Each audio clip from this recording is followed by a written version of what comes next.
धडा 9 शेरा सव्वा शेर संपूर्ण स्वाध्याय। प्रश्न पहिला, एका वाक्यात उत्तरे लिहा। नाना काका आनंदाने का डोलत होते? प्रश्नाचं उत्तर आहे, वाऱ्यावर डोलणारे पिकलेल्या भाताचे पीक पाहिल्यामुळे नाना काका आनंदाने डोलत होते। आ, सर्वच उंदीर पिंपापाशी का धावत आले? उत्तर, तळलेल्या भज्यांच्या खमंग वासामुळे सर्वच उंदीर पिंपापाशी धावत आले। ई, झाडाच्या आडोशाला कोण लपून बसले होते? उत्तर, झाडाच्या आडोशाला नाना काका लपून बसले होते। प्रश्न दुसरा, तर काय झाले असते? अ, नाना काकांनी उंदीर पकडण्यासाठी पिंजरा ठेवला असता तर? उत्तर, सर्व उंदीर पिंजऱ्यात अडकले असते। आ, नाना काकांच्या शेतात साप असते तर? उत्तर, सापाने उंदीर खाल्ले असते।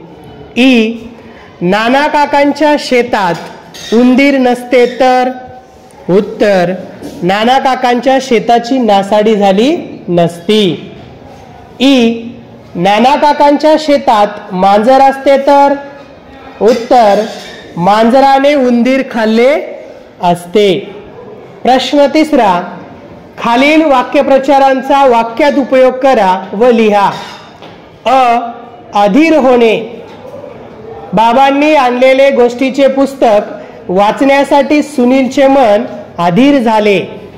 आ, फस्त करणे, ताटात ठेवलेले 10 लाडू रमेशने 5 मिनिटात फस्त केले।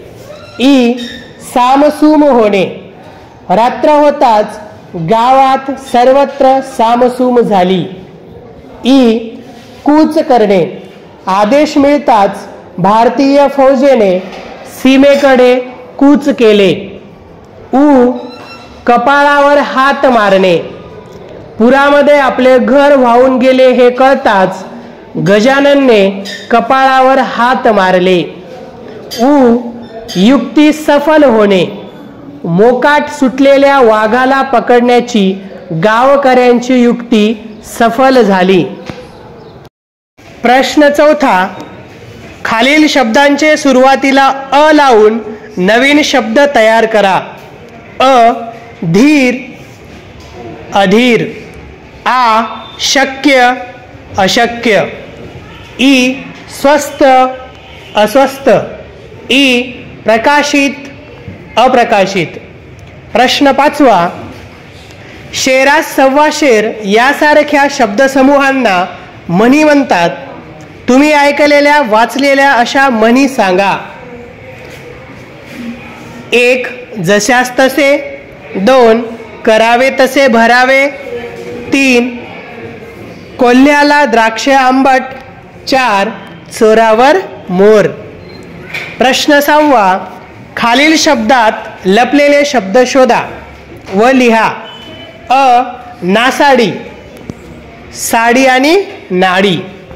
आ, कपाळावर, कर, पाक, पाव, पार, वर, रव, पावक आणि कपावर असे शब्द आहेत। प्रश्न 7, नाना काकांनी उंदीर मारण्याचा प्रयत्न केला, पण उंदरांनी भजी फस्त करून त्यांचीच फजिती केली, म्हणजे उंदीर शेरास सव्वा शेर ठरले।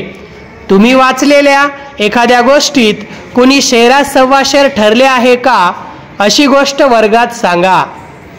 तर ह्याचं उत्तर तुम्ही स्वतःच्या कल्पनेने या प्रश्नाचे उत्तर तुम्ही स्वतः शोधून आणायचं आहे आणि त्या उत्तरावर एक गोष्ट वर्गामध्ये सांगायचं आहे। धन्यवाद।